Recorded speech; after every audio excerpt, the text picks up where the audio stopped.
Bismillahirrahmanirrahim. Assalamu alaikum dear students. How are you? This is new syllabus Oxford Primary Mathematics Workbook 6A.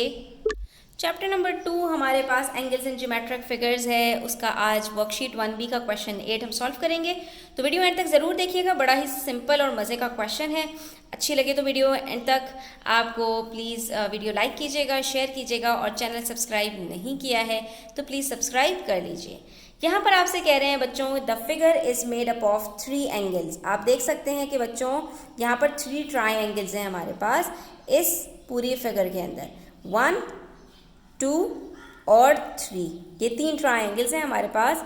Find the sum of angle A, angle B, angle C, angle D, angle E and angle F. ये जो आपको angles दिए हुए हैं A, B, C, D, E, F, इन सब का आपको सम कैलकुलेट करना है। ये अलग अलग एंगल्स कैलकुलेट नहीं करने, बल्कि A plus B plus C plus D plus E plus F, ये आपके पास क्या आएगा, आपको ये कैलकुलेट करना है। Angle A plus angle B plus angle C plus angle D plus angle E plus angle F.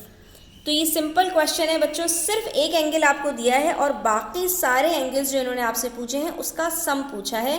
उसको इंडिविजुअली आपको नहीं पूछना कि ये बताओ एंगल ए कितना होगा, एंगल बी कितना होगा, एंगल ई कितना होगा, एंगल एफ। तो यहाँ पर बच्चों इस सवाल को सॉल्व करने से पहले बस आपको इतना ध्यान में रखना है कि ट्रायंगल के अंदर हमारे पास जो तीनों एंगल्स का सम होता है वो हमेशा 180 डिग्रीज होता है। और दूसरी जो इसको सॉल्व करने के लिए आपको प्रॉपर्टी याद रखनी है वो ये है कि जब भी दो स्ट्रेट लाइंस किसी सर्टेन पॉइंट पर मीट करती हैं तो उसके ऑपोजिट में जो एंगल्स होते हैं वो वर्टिकली ऑपोजिट एंगल्स होते हैं और हमेशा सेम होते हैं। ठीक है, तो अब सबसे पहले हम इस ट्राइंगल की बात कर लेते हैं। तो एंगल ई और एंगल एफ हम कैसे कैलकुलेट करेंगे। एक एंगल हमारे पास यहाँ पर गिवन है, एंगल हमारे पास 100। यहाँ पर अगर मैं इसको फॉर एग्जांपल ओ से डिनोट कर दूँ तो एंगल ओ मेरे पास 100 डिग्री है।